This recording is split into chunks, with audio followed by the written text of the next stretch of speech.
All right, let's just jump right in. We're going to tackle a really interesting and kind of backwards idea today. The whole concept that our constant search for comfort, making life easier, might actually be making us weaker. It sounds a little nuts, I know, but stick with me, because we're about to look at why a little bit of struggle is not only good for you, but maybe even necessary. I absolutely love this line. It just hits you, right? Think about it. That comfy couch, that perfect temperature in your house, that app that brings you dinner so you don't have to move, they're all whispering to you, relax, take it easy, this is what you deserve. But what if they're lying? What if they're actually holding you back? And this right here is the crazy contradiction of our time. I mean, seriously, no generation in human history has had it this easy, this comfortable. And yet, look around. Anxiety is through the roof. We seem to be more fragile, more easily knocked off balance by tiny little problems. So, what is going on? The math just doesn't add up. So this thing has a name. It's called the paradox of comfort. And the idea is pretty simple, but powerful. The more we try to bubble wrap our lives, to remove every challenge and every bit of friction, we don't actually get stronger or happier. We get more scared. Our world shrinks until the only place that feels safe is inside that bubble. Okay, so to really get why this happens, we have to start with the basics, our own biology. It turns out our bodies and brains aren't just okay with stress, they're literally built and shaped by it. They crave a challenge. Let's dig into how that actually works. So first, you gotta understand your brain's default setting. Think of it like a lazy roommate who never wants to do the dishes.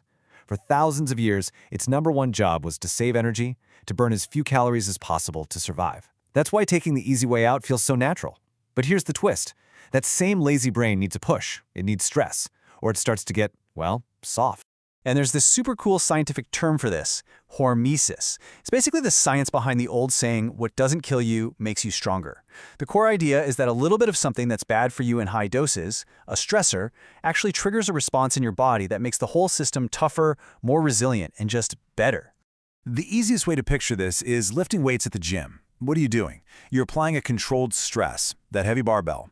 You're literally causing tiny, microscopic tears in your muscles. That's the signal. Your body freaks out a little and goes, whoa, we got to handle that, and it overcompensates, rebuilding those muscles stronger than they were before.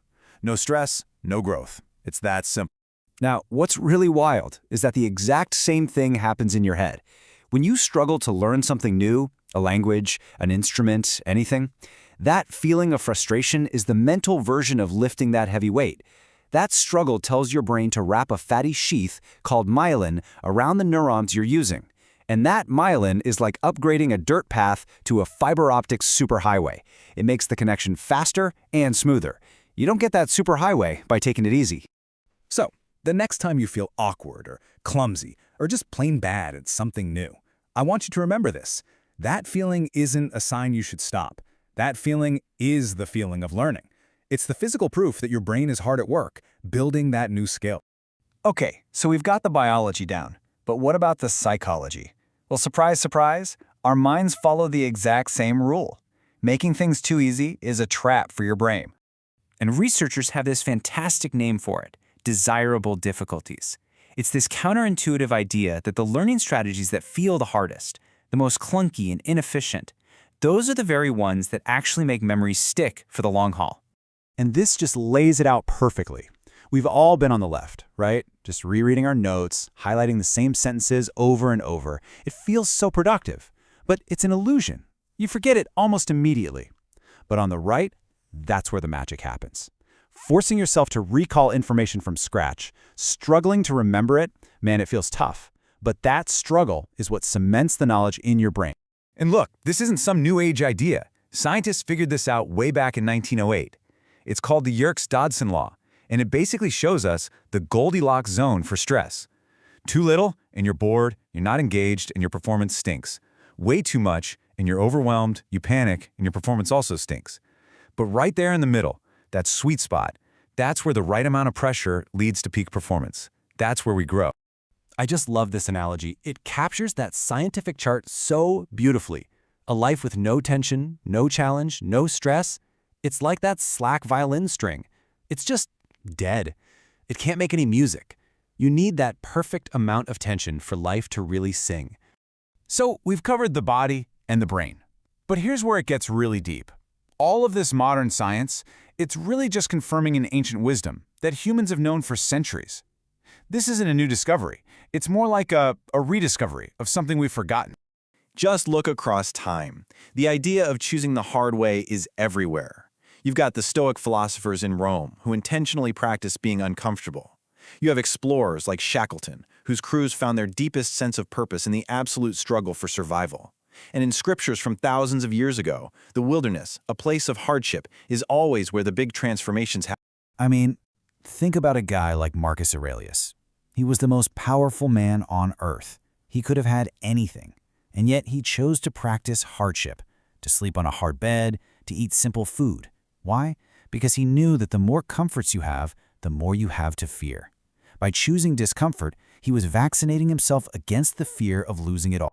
And this idea gets even more powerful when you look at it spiritually. In Christian thought, for example, the wilderness isn't seen as a punishment. It's the training ground. It's the place where all the noise and distractions of the world get stripped away, and you're forced to rely on something deeper. It's where real growth happens.